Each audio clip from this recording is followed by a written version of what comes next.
Genius is 1% inspiration and 99% perspiration. ये lines मैंने नहीं, the great inventor Thomas Alva Edison ने कही थी.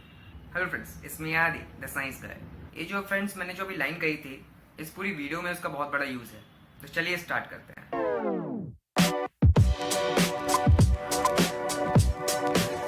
तो फ्रेंड्स, आप लोग का गेट पेपर तो खत्म हो गया होगा. जिनका अच्छा गया उनका कंग्रेचुलेशंस, एंड जिनका अच्छा नहीं गया है उनको हताश होने की बिल्कुल जरूरत नहीं है. अगर तुम्हें लगता है कि तुम इम्प्रूव कर सकते थे तो दोबारा प्रिपरेशन में लग जाओ गेट 2020 के लिए. तो आज की वीडियो में फ्रेंड्स हम लोग क्या करेंगे, स्टडी प्लान के बारे में जानेंगे.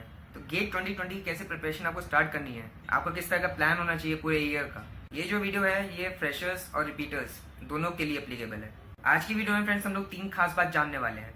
सबसे पहले हमारे पास स्टडी प्लान होगा. दूसरे नंबर पे हम लोग ये जानेंगे कि शॉर्ट नोट्स कैसे बनाने हैं.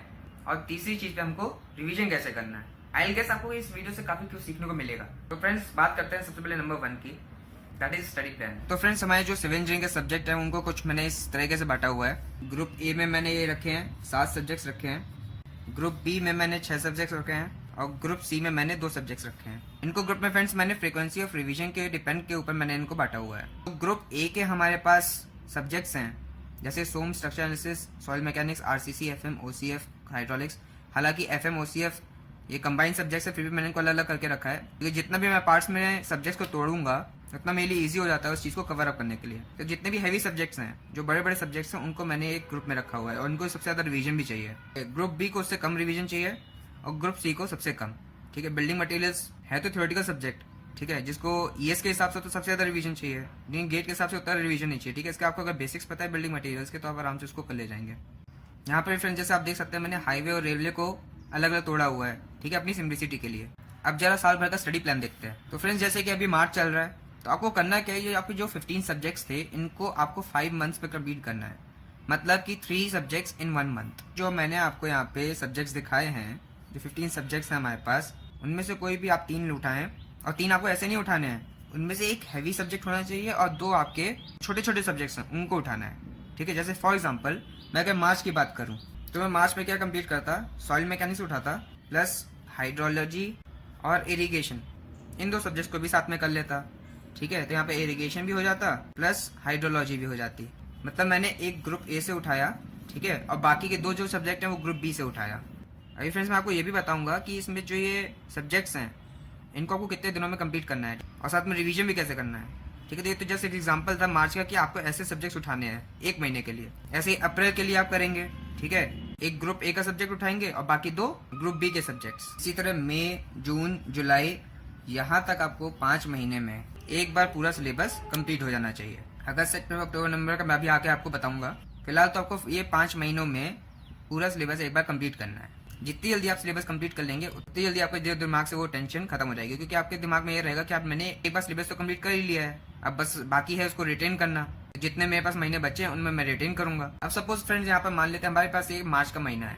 ठीक है, अब इस मार्च के महीने में मुझे करना क्या क्या है. तो जैसे फ्रेंड्स मैंने बताया था कि इस महीने में मैं सॉइल मैकेनिक्स, इरिगेशन और हाइड्रोलॉजी करूंगा. जो ये देखिए इस महीने को मैं यूटिलाइज कैसे करता हूँ. ठीक है, जैसे अभी जो नए फ्रेशर्स हैं जो अभी अभी जब गेट की जो स्टार्टिंग कर रहे हैं, तैयारी स्टार्ट कर रहे हैं, वो लोग क्या करें, जो पहली तारीख है मार्च की, पहली या दूसरी तारीख आप ले सकते हैं, इन 2 दिनों में पुराने प्रीवियस ईयर के जो गेट पेपर्स हैं उनको एनालाइज करें. उनमें देखें कौन सा एरिया ज़्यादा इंपॉर्टेंट है, इससे ज़्यादा क्वेश्चंस आते हैं, कहाँ पे उन लोग को दिक्कत है, किस किस टॉपिक में उनको दिक्कत है. इस 2 दिनों में वो गेट के प्रीवियस ईयर देख लें. जैसे वो 2012 से लेकर 2019 तक के जितने भी गेट के पेपर हुए हैं अभी तक, गेट सेट 1, सेट 2 जो हुआ था आपका 2015 से स्टार्ट हुआ था. ठीक है, उससे पहले आपका एक ही सेट होता था. तो इन सारे सेटों को आप लोग क्या करेंगे, एनालाइज करेंगे, उनके क्वेश्चंस देखेंगे किस तरह से आते हैं और फिर क्या करेंगे, अपनी प्रिपरेशन स्टार्ट करेंगे. और फ्रेंड्स इस महीने में हर महीने में हम लोग क्या करेंगे, जो यहाँ पे भी संडेज आ रहा है, हर संडे आप कोशिश करेंगे कि एक गेट का पेपर दें प्रीवियस ईयर का. ठीक है, चाहे वो गेट का पेपर आपको आता हो या ना आता हो, 3 घंटे आप बैठिए, उस गेट का पेपर दीजिए और उनके क्वेश्चंस लगाने की, सॉल्व करने की कोशिश करिए. इस तरह से होगा क्या फ्रेंड्स, सबसे पहली चीज़ तो आपके नज़रों से सारा गेट का एक बार सिलेबस गुजरेगा हर संडे.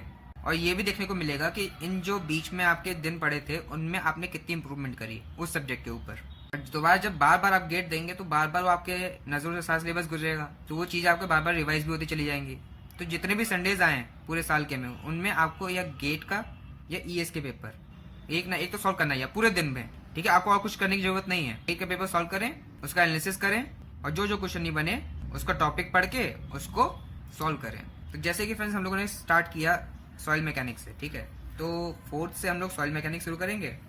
और क्योंकि सॉइल मैकेनिक्स काफ़ी बड़ा सब्जेक्ट है तो इस महीने के 29 तक इसको हम सॉइल मैकेनिक्स को खत्म कर सकते हैं, ठीक है, एंड कर सकते हैं। आपको हर दिन लगभग इस सॉइल मैकेनिक्स को 6 घंटा मान के चलिए कि आपको देना ही पड़ेगा, ठीक है, 6 आवर्स। कोई भी अपना टाइम बुक कर लीजिए, 3-3 घंटे का स्लॉट बुक करिए और उस स्लॉट में आप क्या करें, सॉइल मैकेनिक्स को 6 घंटे में कंप्लीट करें। तो वो आधा चैप्टर हो सकता है या तो पूरा चैप्टर हो सकता है। और इसके भी मैं बताऊंगा आपको शॉर्ट नोट्स कैसे बनाने हैं, वो सेकंड कैटेगरी में आएगा। तो जैसे आपने यहाँ पर सॉइल मैकेनिक्स पढ़ा 6 घंटा और 3 घंटे 3 आवर्स आपको देने होंगे जो हमने ग्रुप बी का सब्जेक्ट चुना था, ठीक है, इरिगेशन।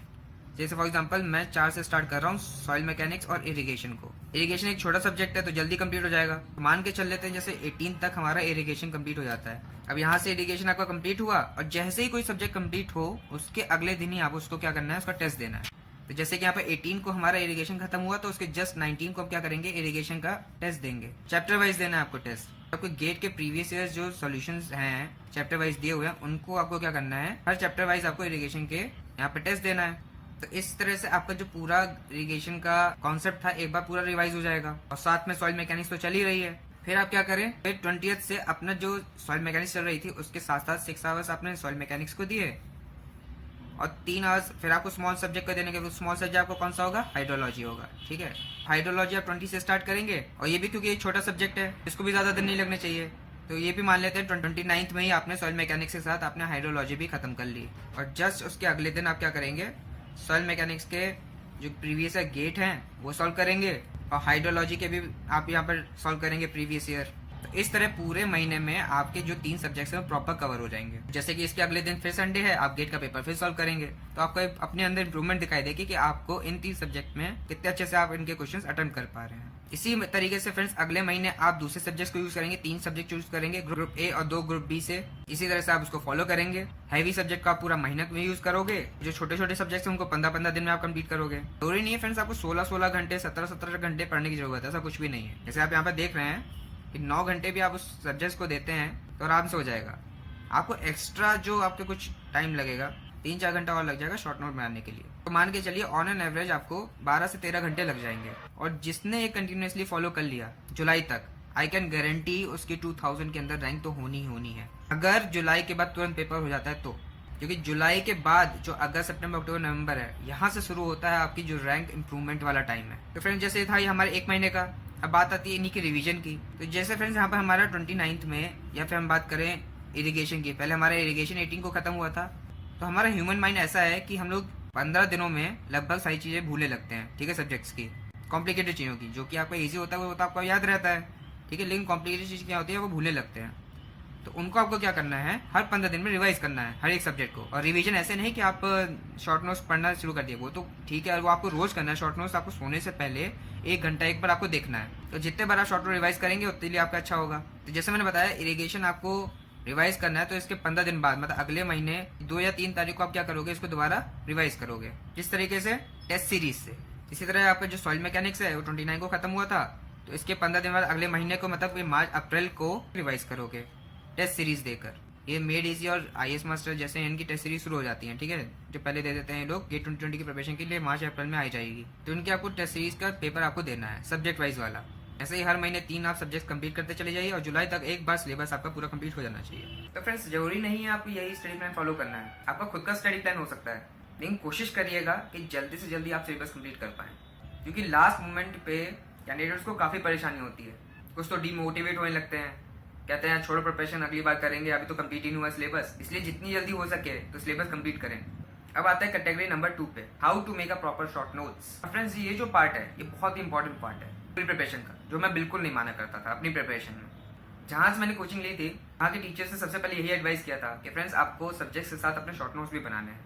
लेकिन at that time I was like, short notes कौन बनाता है यार, एक बार जो मैं पढ़ लिया वो तो याद हो ही जाएगा। उस समय जस्ट मैं बीटेक पास आउट था, ठीक है, 2016 की बात है, और क्लास का टॉपर होने का भूत सवार था उस समय। सोचा करता था यार शॉर्ट नोट्स की क्या जरूरत है, कौन बनाता है शॉर्ट नोट्स, ये सब गेट चुटकियों में निकाल दूंगा।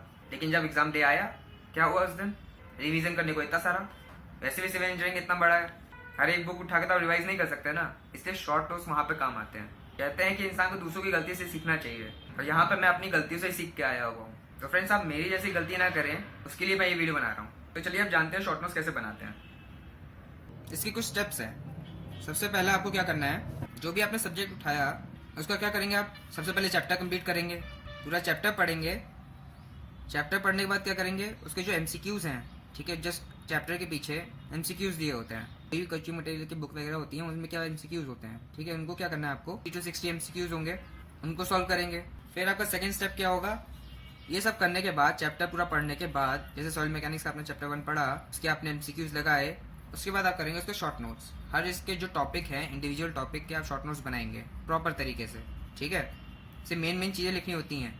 अब शॉर्ट नोट्स बनाने के बाद आपको क्या करना है, स्टेप 3 कि आपको गेट के प्रीवियस ईयर सॉल्व करने हैं ऑफ दैट चैप्टर। जब आप गेट के प्रीवियस ईयर सॉल्व करेंगे तो आपको और कुछ कॉन्सेप्ट मिलेंगे जो कि हमारे जो बुक में था, जो ठीक है वो सारी चीज़ नहीं। कभी कभार ऐसा होता है कि हम पूरे चैप्टर भी पढ़ लेते हैं, फिर भी कुछ कॉन्सेप्ट होते हैं वो छूट जाते हैं, तो वो क्वेश्चंस लगाने से आते हैं, ठीक है।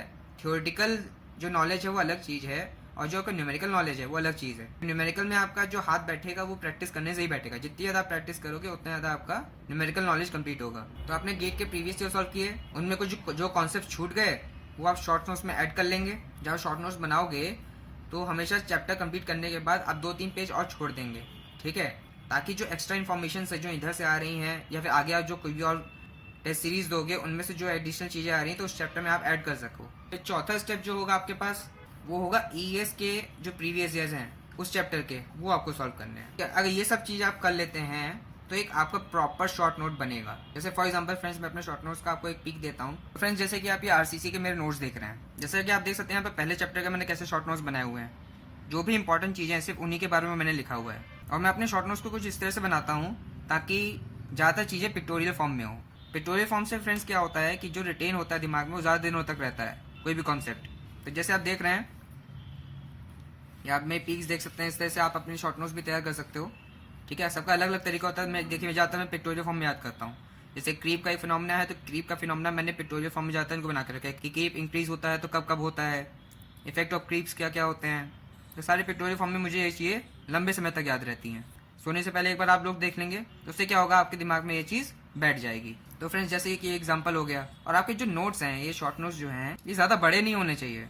10 से 20 पेजों में कम से कम आपका ये खत्म। मेरा तो क्योंकि ये छोटी नोटबुक है तो लगभग मुझे 25 से 30 पेज लग गए पूरी RCC को ख़त्म करने के लिए। लेकिन अगर आप A4 साइज़ के पेपर में बना रहे हो तो 10 पेजों में कम से कम आपका पूरी की पूरी RCC उसी में शॉर्ट नोट्स में ख़त्म हो जानी चाहिए। और लास्ट टाइम पे हम लोग क्या करेंगे, लास्ट टाइम पे हम लोग उसके एक माइक्रो नोट्स बनाएंगे। कब?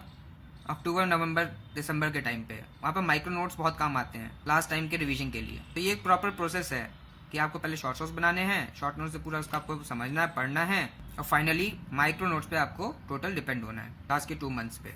ऐसे ही फ्रेंड्स, मेरे कुछ ये इरिगेशन के नोट्स हैं, जैसे आप ये देख सकते हैं, incipient condition, critical condition, threshold, stage of motion, mnemonics के रूप में भी इनको मैं बनाता हूँ। जैसे आप ये फाइनल रिजीम का कॉन्सेप्ट देख रहे हैं, ये जो मैंने इसको मार्क करके रखा हुआ है, ये काफ़ी ES के एग्जाम में पूछा जाता है, ठीक है। जैसे बेड स्ट्रोक पहले चेंज होता है, फिर वेट चेंज होती है, फिर डेप्थ चेंज होता है फाइनल रिजीम में। तो आपको तुरंत याद करने के लिए, इसलिए मेरे को याद करने के लिए मैं क्या बनाता हूँ, निमोनिक्स बनाता था। जैसे यहाँ पे BWD, जो कि PWD जैसा साउंड कर रहा है, पब्लिक वर्ड डिपार्टमेंट, वहाँ से मैं इस चीज़ को याद कर सकता हूँ। तो शॉर्ट नोट्स अपने तरीके से आप डालिए, ये तो मेरा तरीका है, आप अपने तरीके से शॉर्ट नोट्स बना सकते हैं। और इसको इतना फ्रेंडली बनाइए, इतना अपने से रिलेटेड बनाइए कि जैसे ही आप इसको देखें तो आपको तुरंत सारी इसकी कहानी याद आ जाए। ये मेरी फ्रेंड्स न्यूमेरिकल जो टेस्ट सीरीज में जो भी मिस्टेक्स करता हूँ उन सब की चीज़ों की ये नोट है, ठीक है। तो इसी तरह से फ्रेंड्स, आपको जो टेस्ट सीरीज आप सॉल्व करेंगे उसमें जो आपकी जो भी मिस्टेक्स होती हैं उनको आप नोट डाउन करेंगे, क्योंकि ये भी आपके प्रिपरेशन का सबसे इंपॉर्टेंट चीज़ है। देख सकते हैं जैसे जितनी मेरी मिस्टेक्स होती थी मैं उनको नोट डाउन कर लेता था, क्योंकि ये लास्ट मिनट में रिवीजन में बहुत काम आती थी, ठीक है। इन्हीं मिस्टेक्स को इम्प्रूव करते करते आप क्या है उस चीज़ में, उस सब्जेक्ट में आप मास्टर बन सकते हैं, ठीक है। जितनी आप इम्प्रूवमेंट करेंगे अपने मिस्टेक्स में उतना आपके लिए बेटर होगा। तो फ्रेंड्स, आपने जान ही लिया कि शॉर्ट नोट्स कैसे बनाने हैं। एक और बात फ्रेंड्स कहना चाहूँगा, कभी कभी आपको ऐसा लगेगा प्रिपरेशन के टाइम पे कि यार मैं नहीं कर पा रहा हूँ, मैं जो ये स्टडी प्लान है इसको कंप्लीट नहीं कर पा रहा हूँ, इसके साथ कोप अप नहीं कर पा रहा हूँ। कोई बात नहीं, देखिए आप लेकिन इसको छोड़िएगा मत, ठीक है, इसको कंटिन्यू रखिएगा। और जिस दिन आपको पढ़ने का मन ना करे ना, उस दिन आप क्या क्या करें, टेस्ट सीरीज के क्वेश्चन लगाया करें। जब आप टेस्ट सीरीज देने बैठेंगे ना तो ऑटोमेटिकली आपको उसमें मन लगने लगेगा। अब आते हैं हम लोग फ्रेंड्स नंबर 3 कैटेगरी पे, जो कि है रिवीजन। अब रिवीजन कैसे करना है फ्रेंड्स, जुलाई तक तो आपने रिवीजन कर लिया एक बार सब्जेक्ट का, ठीक है। अब बचा आपके पास अगस्त, सितंबर, अक्टूबर, नवंबर, 4 महीने आपके पास। देखो, जब आपने फर्स्ट टाइम प्रिपरेशन करी वहां तक करी हमने, जुलाई तक करी, मार्च से लेकर जुलाई तक, इसमें लगभग आपको 5 महीने लग गए एक बार पूरा शॉर्ट नोट्स और सिलेबस कंप्लीट करने में। अब क्या करना है, आपको उन्हीं शॉर्ट नोट्स को अपने दिमाग में रिटेन करना है, ठीक है। और वो रिटेन कैसे होगा, जब आप बार बार उसको रिवाइज करेंगे। और रिवीजन ऐसे नहीं कि आप उसको खोल के बैठ गया बस उसको रटना शुरू कर दिया, नहीं ऐसे नहीं होता। जब आप ईएस के प्रीवियस ईयर्स और गेट के प्रीवियस ईयर्स सॉल्व करेंगे तो ऑटोमेटिकली आपका रिवीजन होगा। साथ साथ आप चैप्टर वाइज रिवीजन भी करते चले जाएंगे। लेकिन अब आपको जो रिवीजन करना है वो आपको टाइम कम करना पड़ेगा। पहले आपने 5 महीने लगाए थे, आपको 2 महीने वही चीज करनी होगी। तो अगस्त और सितंबर में आपका एक और बार रिवीजन हो जाना चाहिए। तो इस पॉइंट तक फ्रेंड्स अगर आपने अच्छी से प्रिपरेशन की हुई है तो आई कैन गारंटी है कि आपका सितंबर के तुरंत बाद भी पेपर हो जाए ना गेट का, तो आप 1000 के अंदर रैंक ला सकते हैं। फ्रेंड्स जो सितंबर के बाद पीरियड शुरू होता है, यहाँ पे शुरू होता है आपका टॉपर बनने का प्रिपरेशन, ठीक है। अब आपको अगर टॉप 500 या टॉप 200 में अगर रैंक चाहिए तो यहाँ से अब आपको अपने मिस्टेक्स को देखना पड़ेगा कि आपने कैसे कैसी मिस्टेक्स करी हैं। मिस्टेक्स को नोट डाउन करना पड़ेगा। तो ये अपनी मिस्टेक्स को सबसे पहले पहचानो, ठीक है, कि मैं यहाँ पर कहाँ मिस्टेक्स कर रहा हूँ। और हफ्ते हफ्ते में कम से कम एक बार ऐसा समय निकालो कि जो आप व्हाइट बोर्ड होता है ना, उस व्हाइट बोर्ड में आप क्या करें, फॉर्मूले लिख डालें, ठीक है। एक चैप्टर को पकड़ें, जो भी आपको चैप्टर लगता है कि मुझे डाउट हो रहा है इस चैप्टर में बच रहा है, मैं अभी चैप्टर को रिकॉल नहीं कर पा रहा हूँ ढंग से, तब क्या करें, जो व्हाइट बोर्ड होता है उस व्हाइट बोर्ड में जाके अपना लिखना शुरू कर दें। व्हाइट बोर्ड या एक ब्लैंक पेज लीजिए और उस चैप्टर से रिलेटेड जितने भी फॉर्मूले हैं उन सबको यहाँ पे लिख डालिए। उससे क्या होगा, आपके रिकॉल करने की पावर बहुत ज़्यादा बढ़ेगी। जितनी ज़्यादा आप रिकॉलिंग करोगे उतनी अच्छी आपकी प्रिपरेशन होगी। तो फ्रेंड्स अक्टूबर नवंबर भी आपका इस तरह निकल जाएगा रिवीजन से। लास्ट रह जाता है आपका दिसंबर और जनवरी, ठीक है। इसमें सिर्फ और सिर्फ आपको फ्रेंड्स अब क्या करना है, सारी जो किताबें हैं आपने जो पढ़ना था, जो आपने अगस्त सितंबर अक्टूबर नवंबर में जो आपकी मिस्टेक्स हुई, उस मिस्टेक को आपने दोबारा बुक से आके पढ़ा, उसके थोड़े बहुत और शॉर्ट नोट्स बन गए आपकी नोटबुक में, ये आपका नवंबर तक खत्म हो जाना चाहिए। बात आती है अब दिसंबर और जनवरी की।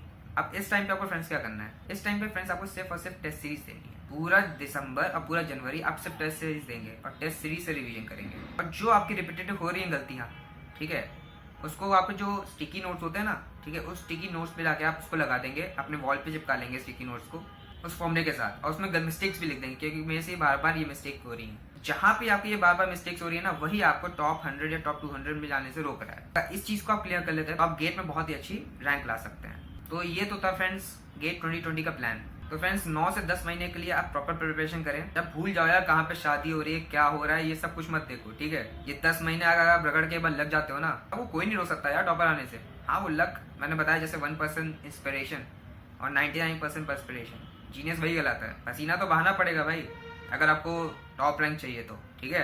एक बार रगड़ के लग जाओ, नहीं कर रहा पढ़ने का मन, टेस्ट सीरीज लगाओ, लेकिन दो अपना 100%। बाद में ये मत कहना यार काश मैं अगर ऐसा कर लेता तो ये हो जाता। ये काश बड़ा वर्ड ना बाद में बड़ा चुभता है, ठीक है। तो friends all the best for your preparations. अगर ये वीडियो अच्छी लगी हो तो नीचे कमेंट में जरूर लिखिएगा और इस वीडियो को लाइक भी जरूर करिएगा। फिलहाल के लिए इतना ही, थैंक यू।